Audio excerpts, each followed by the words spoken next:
Hari ini kita masuk ke dalam kitab Habakuk. Kitab Habakuk. Mengenai Habakuk kalau kita perhatikan, kitab Habakuk ini juga menggambarkan seperti apa imannya. Ya, imannya. Lebih spesifik lagi adalah tentang kedaulatan Allah dan kepastian. Ya, kepastian bahwa Allah itu adil. Jadi ada kedaulatan Allah dan keadilan Allah itu jelas-jelas. Kalau kita ingat Habakuk, ada yang mengingatkan banyak orang Kristen terhadap kitab Habakuk. Itu adalah pertanyaan-pertanyaan dari Habakuk mengenai cara kerja Allah itu untuk umat Tuhan seperti apa. Misalnya tentang kejahatan, tentang penyembahan berhala, kok Tuhan kayak biarkan gitu.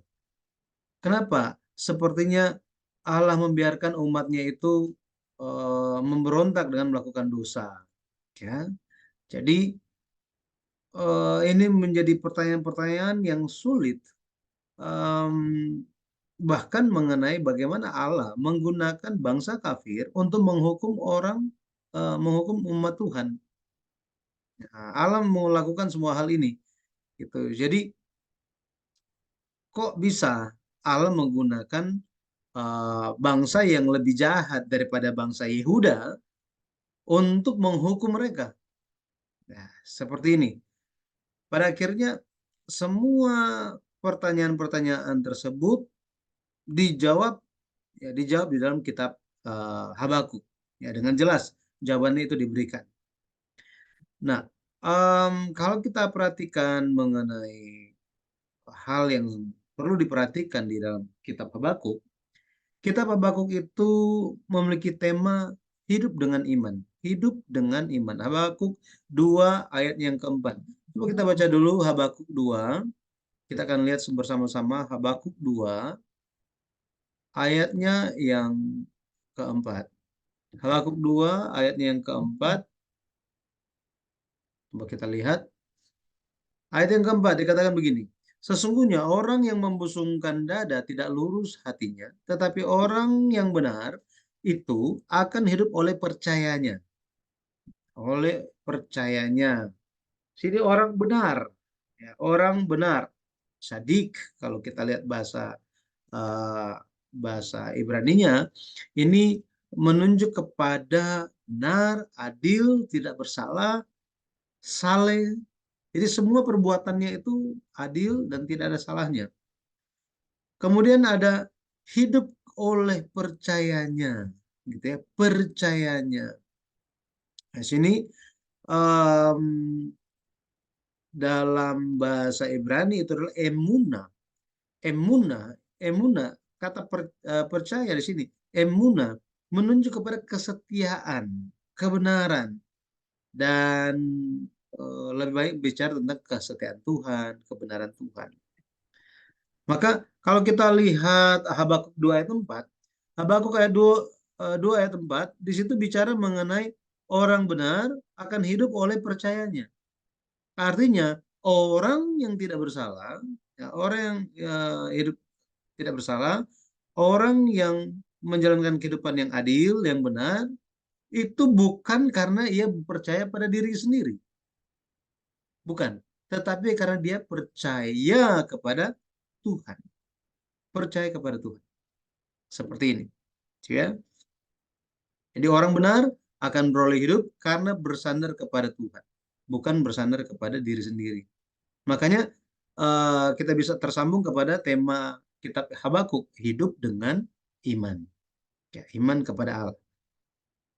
Baik, mari kita lihat bersama-sama mengenai latar belakang pelayanan Habakuk ini. Ya, kita lihat.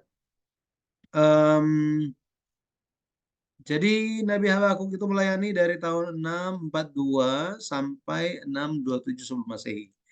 Kita coba mundur Habakuk pasal 1. Di sini kalau kita perhatikan, eh, kalau kita perhatikan sambil membandingkan antara kitab Habakuk dan beberapa kitab yang lain, biasanya Pasal 1 ayat 1 itu menjelaskan atau mencatat nabi ini aktif di zamannya siapa atau di zamannya raja siapa. Tetapi Habakuk 1 ayat 1 ini tidak mencatat, gitu ya, tidak mencatat mengenai hal tersebut. Tetapi ada petunjuk. Kalau kita lihat Habakuk 1 ayat 6 dikatakan apa? Habakuk 1 ayat yang ke-6 di situ dikatakan, sebab sesungguhnya akulah yang membangkitkan orang Kasdim, bangsa yang garang dan tangkas itu yang melintasi lintang bujur bumi untuk menduduki tempat kediaman yang bukan kepunyaan mereka. Nah, di sini berbicara kepada bangsa Kasdim, ini bangsa Babel, ya, bangsa Babel. Artinya apa?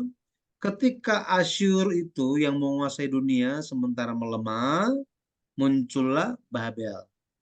Muncullah Babel. Dan Babel ini itu muncul di zaman pemerintahan ada itu Raja Babel namanya Nabopolassar. Ya, Nabopolassar. Nah, Nabopolassar ini hidup di antara 626 sampai 605 sebelum Masehi. Dia memerintah uh, di zaman yang demikian. Maka kita bisa lihat bahwa akhir periode pelayanan Nabi Habakuk itu 627 ini tepat sebelum Nabopolassar memulai pemerintahannya. Nah, coba sekali lagi ya, sekali lagi. Ini kan Nabi kitab Habakuk ini bicara tentang nubuatan, ya, nubuatan bagaimana bangsa Kasdim itu, bangsa Babel itu akan dibangkitkan oleh Allah. Jadi dia ini merupakan nubuat.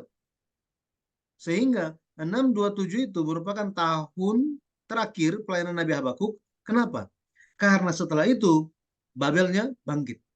Ya, Babel itu bangkit. Kalau kita perhatikan Habakuk 1 ayat 4, Habakuk 1 ayat yang keempat, di situ dikatakan bahwa hukum kehilangan kekuatan dan keadilan tidak pernah muncul. Ini adalah doa Habakuk.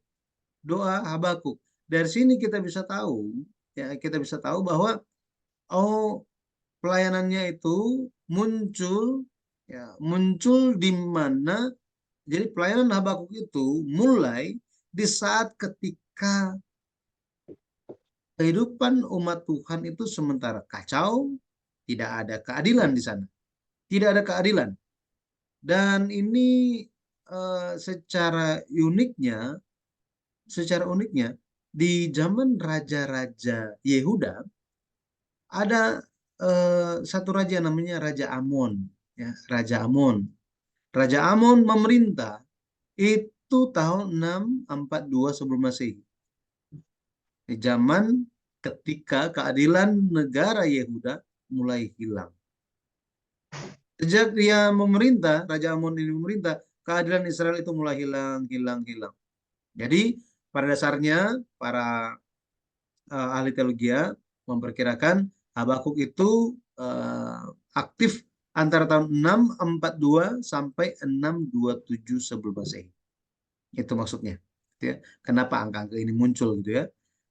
Arti nama Habakuk itu adalah memeluk atau merangkul. Memeluk atau merangkul. Kalau kita lihat Nabi Habakuk, dia berdoa di hadapan Tuhan, itu sambil merangkul bangsanya dan nasib serta masa depan bangsanya. Nah, kita bisa lihat nabi-nabi Tuhan itu luar biasa. Mereka bukannya berdoa hanya untuk dirinya sendiri, untuk pekerjaannya sendiri, bukan hanya untuk dirinya sendiri, tetapi dia berdoa untuk bangsanya. Dia bertobat untuk eh, bangsanya. Dia memohonkan pengampunan dari Allah untuk bangsanya. Hal ini dilakukan juga oleh Daniel, ya, Daniel, Nehemia. Mereka lakukan hal-hal tersebut. Yeremia. Jadi, nah inilah tugas nabi-nabi yang luar biasa. Ya, hari ini pun kita benar-benar harus apa? Harus membawa keluarga kita ke hadapan Tuhan di dalam doa kita. Ya, kita mohon pengampunan dari Tuhan, memohonkan penyertaan Tuhan tentang masa depan keluarga kita. Kita memohon pengampunan juga atas dosa-dosa yang dilakukan oleh anggota keluarga kita. Ayub melakukan hal itu. Dia doain untuk anak-anaknya kan. Setiap pagi katanya. Baik, itu Nabi Habakuk.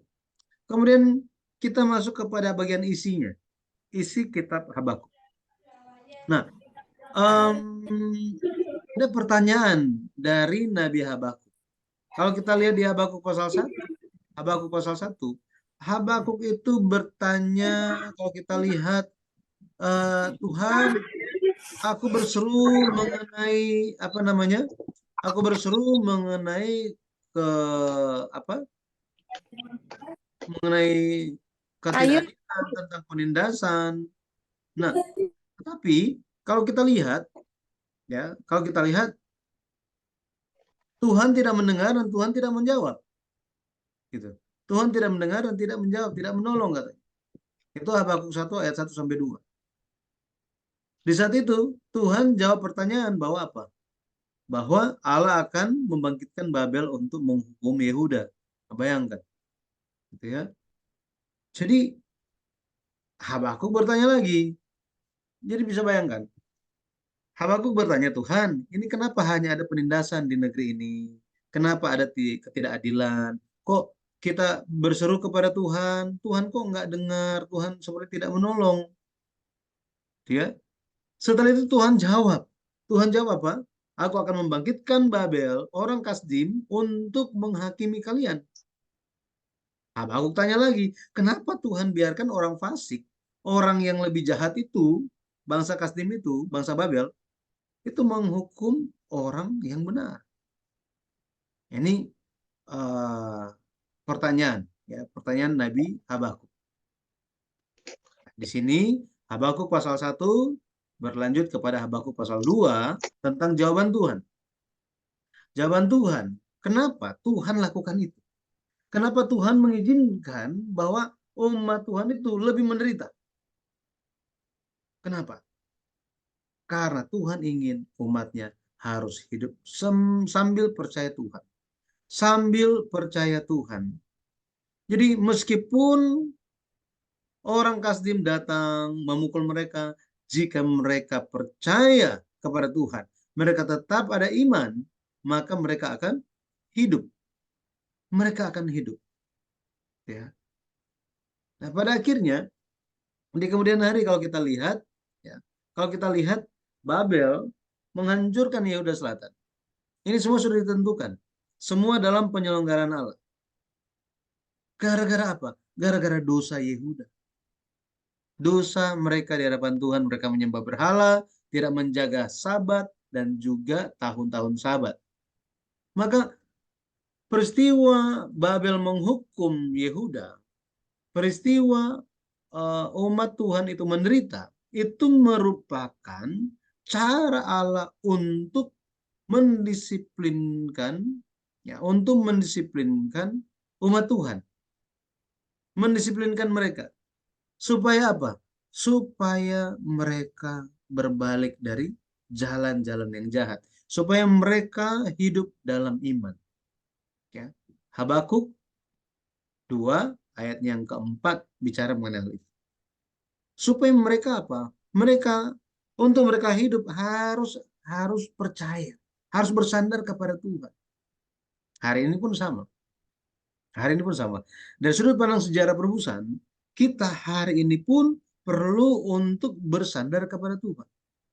Tetapi untuk bersandar kepada Tuhan, terkadang Allah mengizinkan hal-hal terjadi tidak sesuai yang kita harapkan.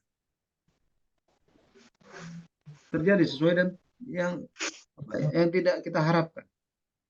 Kita harapkan yang ini A, tetapi yang terjadi B. Tetapi semua dalam kedaulatan Tuhan. Tuhan izinkan itu supaya apa? Supaya kita bisa sadar dan bersandar kepada Tuhan. Sehingga meskipun dalam penderitaan, kita tetap hidup. Karena Tuhan ada bersama-sama. Karena Tuhan ada bersama-sama. Nah, kemudian kalau kita lihat, setelah Tuhan menjawab bahwa umat Tuhan harus hidup sambil percaya dan bersandar kepada Tuhan, Tuhan sampaikan bahwa dia akan menghukum atau memukul orang Kasdim. Memukul orang Kasdim. Meskipun Allah menggunakan bangsa Babel atau bangsa Kasdim sebagai alat pendisiplinan, ya, alat pendisiplinan, tetapi tetapi setelah jangka waktu pendisiplinan ini selesai, Tuhan akan hukum mereka. Kenapa? Karena mereka pun tidak sadar akan kejahatan mereka. Makanya Tuhan hukum mereka. Gitu ya. Makanya dikatakan bahwa barang bangsa Kasdim atau Babel ini suatu hari akan runtuh. Ini nubuat dari Tuhan. Akan runtuh. Ini menunjuk kepada hukuman Tuhan atas bangsa Kasdim. Ya. Kemudian jawaban Tuhan di Habakuk pasal 2 itu bicara mengenai kemuliaan Tuhan akan tampak. Kemuliaan Tuhan akan tampak katanya. Pada akhirnya, bagaimana Tuhan memulihkan Yehuda Selatan, bagaimana Tuhan memukul orang Kasdim atau Babel, ini supaya kemuliaan Tuhan itu tampak. Kemuliaan Tuhan itu tampak. Ya. Makanya ketika Yesus Kristus memulihkan umat Tuhan, menjalankan pekerjaan keselamatan, Yesus Kristus mengenyahkan maut. Iya kan? Dia menang atas maut. Tuhan dimuliakan lihat itu semua. Hari ini pun kita harus benar-benar berjuang melawan dosa dan kejahatan di dalam diri kita. Satu-satunya cara adalah lewat apa? Bersandar kepada Tuhan dan bertobat. Dengan demikian, kita akan melihat bagaimana Tuhan akan memulihkan kita. Dan Tuhan dimuliakan lewat pemulihan kita.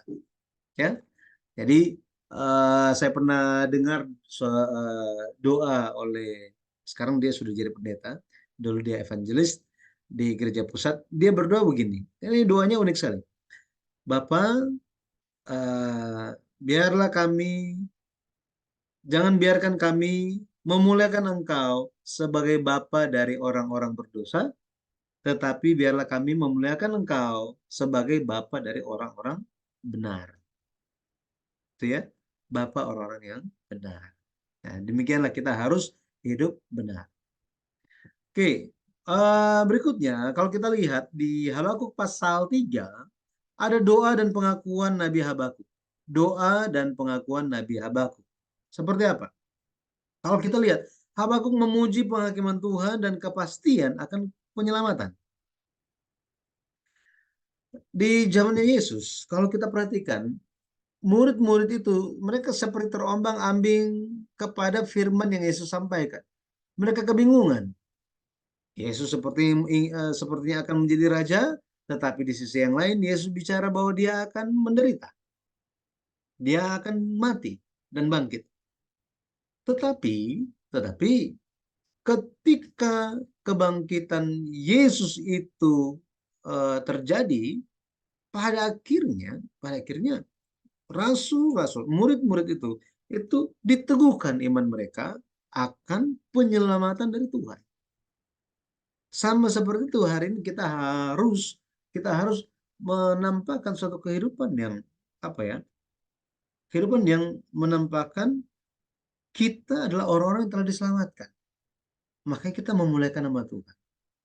Saudara, berkat yang terbesar itu adalah berkat keselamatan. Yesus di dalam salah satu perumpamaannya berkata bahwa apa? Ada seorang yang kaya, dia kebingungan mau simpan hartanya. Seumur hidupnya dia apa? Dia pergi ke sana ke sini menimbun kekayaannya, membangun rumah-rumah atau tempat-tempat untuk menyimpan semua hartanya. Kemudian setelah selesai menyimpan segala sesuatu hartanya, orang itu bilang kepada jiwanya, jiwaku, sekarang kamu bisa tenang karena semua milikmu itu sudah aman, katanya.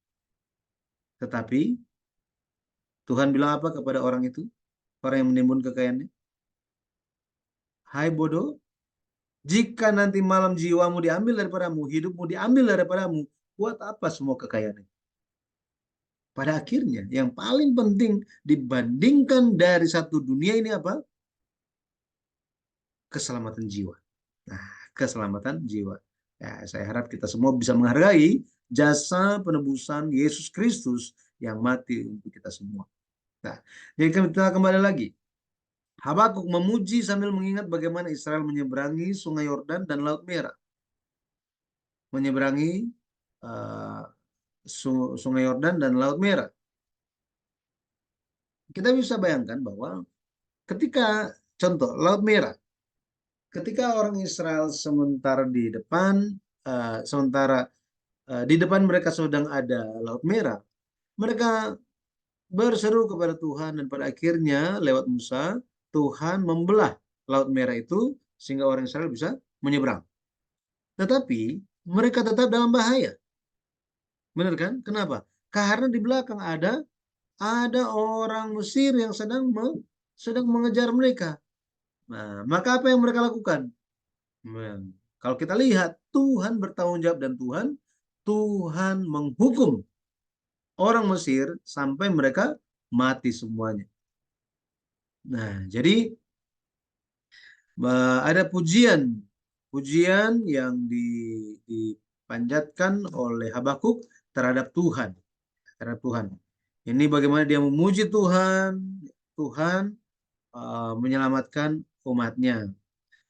Nabi Habakuk juga kalau kita lihat memuji Tuhan itu dengan gambaran, dengan ekspresi Allah mengirimkan kereta, kuda untuk keselamatan umatnya. Juga eh, Nabi Habakuk ini mengatakan bahwa semua peristiwa ini digenapi lewat kedatangan Tuhan. Jadi Nabi Habakuk pun berbicara tentang kedatangan Tuhan, ya, tentang kedatangan Tuhan.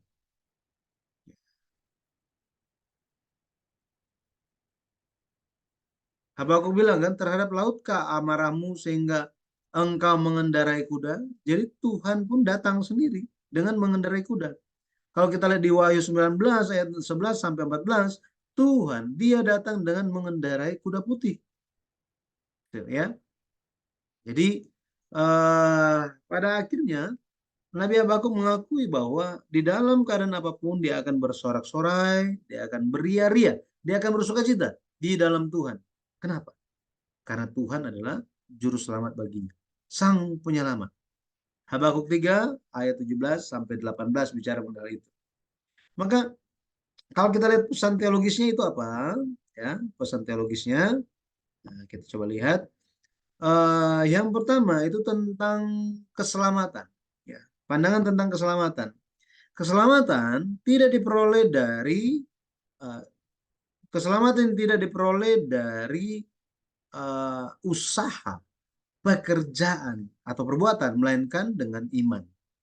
Nah, kita bisa lihat itu di Habakuk 2, 3 sampai 4. Kemudian sebagai referensi lainnya Roma 1 ayat 17, Galatia 3 ayat 11, Efesus 2 ayat 8 sampai 9. Kalau Efesus 2 ayat 8 sampai 9, kita sering dengar mengenai hal ini bahwa apa? Bahwa nah, sebab kamu diselamatkan bukan oleh usahamu tetapi oleh apa katanya? Oleh iman katanya.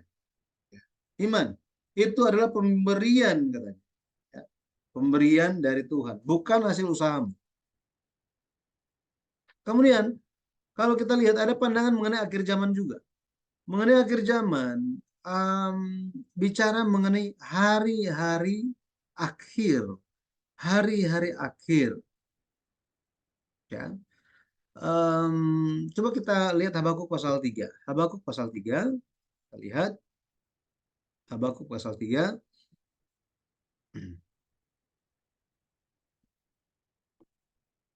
Oke. Nah, di sini dikatakan di Habakuk, Habakuk pasal 3,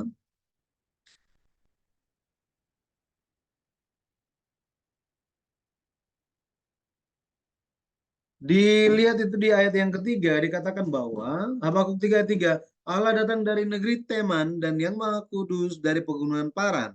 Sela, keagungannya menutupi segenap langit dan bumi pun penuh dengan pujian kepadanya. Ya, jadi Tuhan datang katanya. Ya, Tuhan datang. Ayat 6 dikatakan ia berdiri maka bumi dibuatnya bergoyang. Ia melihat berkeliling, maka bangsa-bangsa dibuatnya melompat terkejut. Hancur gunung-gunung yang ada sejak purba, merendah bukit-bukit yang berabad-abad, itulah pekerjaannya berabad-abad. Di sini ada beberapa ekspresi kalau kita lihat. Dikatakan bahwa ia berdiri. Ia berdiri, artinya apa? Tuhan sungguh-sungguh datang. Dan benar, Tuhan Yesus datang dan berdiri di bumi di antara manusia. Ini Habakuk kan dia di perjanjian lama kan? Jadi Yesus datang. Ya, Yesus datang. Kemudian dikatakan tadi di ayat yang ketiga gitu ya. Allah datang dari negeri Teman yang Maha Kudus dari pegunungan Paran. Ya, di sini kemudian ayat yang ke-8 juga dikatakan, ayat yang ke-8, terhadap sungai-sungaikah ya Tuhan, terhadap sungai-sungaikah murka-Mu bangkit, atau terhadap lautkah amarah-Mu, sehingga Engkau mengendarai kuda dan kereta kemenangan-Mu. Ya. Maka ini bicara mengenai apa yang akan terjadi di akhir zaman. Yang akan terjadi di akhir zaman. Akan tiba kemuliaan Tuhan itu diwujudkan. Kemuliaan Tuhan itu diwujudkan. Kalau kita lihat di Habakuk 2 ayat yang terakhir, oh, enggak, 14. 14 ini, ya. Ayat 14 dikatakan, sebab bumi akan penuh dengan pengetahuan tentang kemuliaan Tuhan seperti air yang menutupi dasar laut.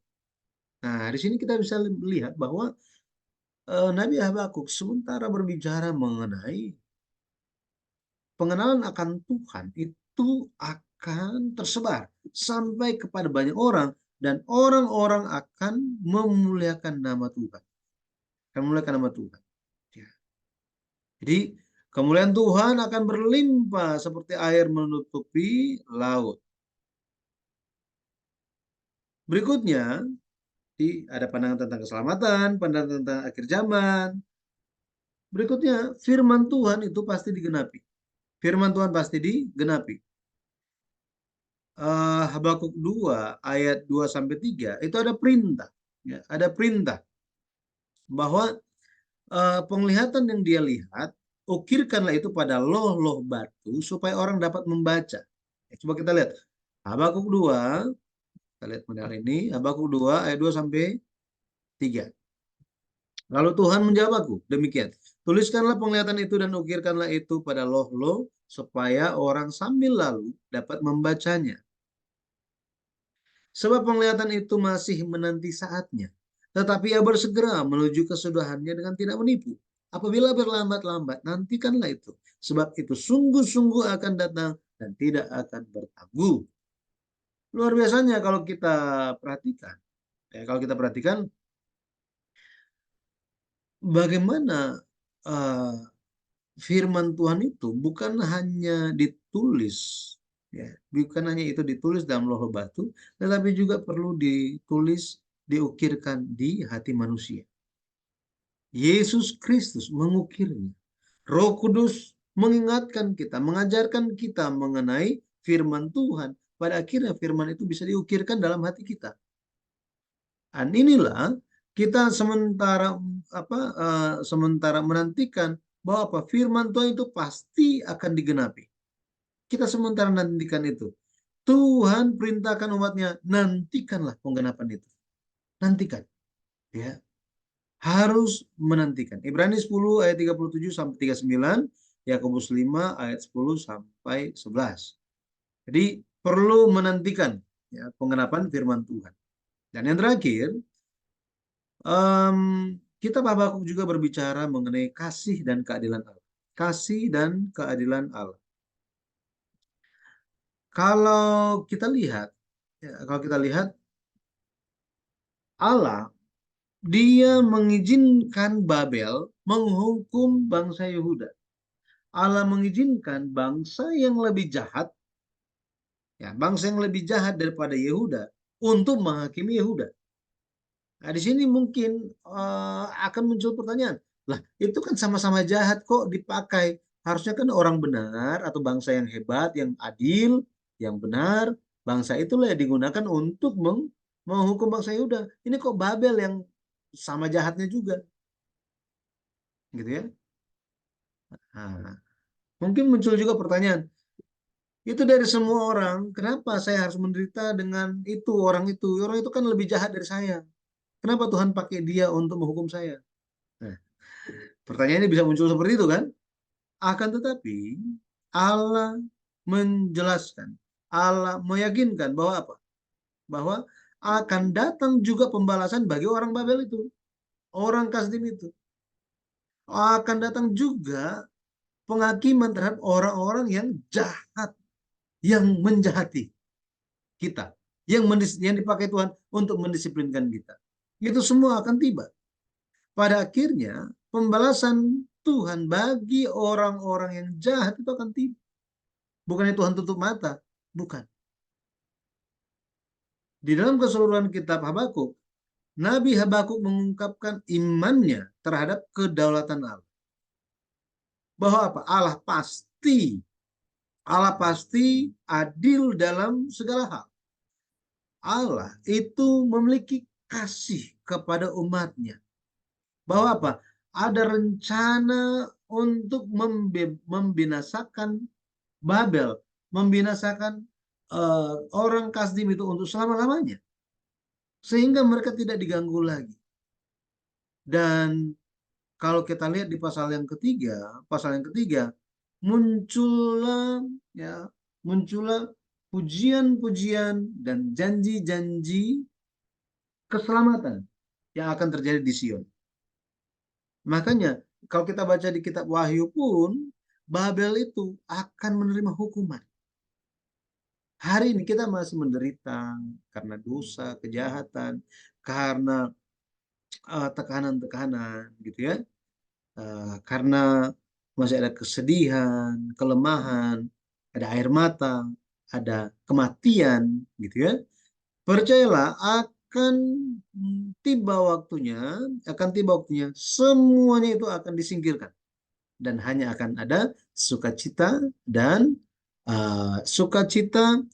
syukur dari umat Tuhan, bagi umat Tuhan. Itu sebabnya kita perlu bersabar dan senantiasa bersandar kepada kasih dan keadilan Allah.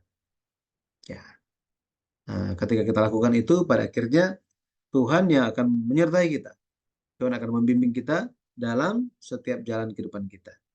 Haleluya. Amin. Baik. Ini merupakan apa namanya? Hmm,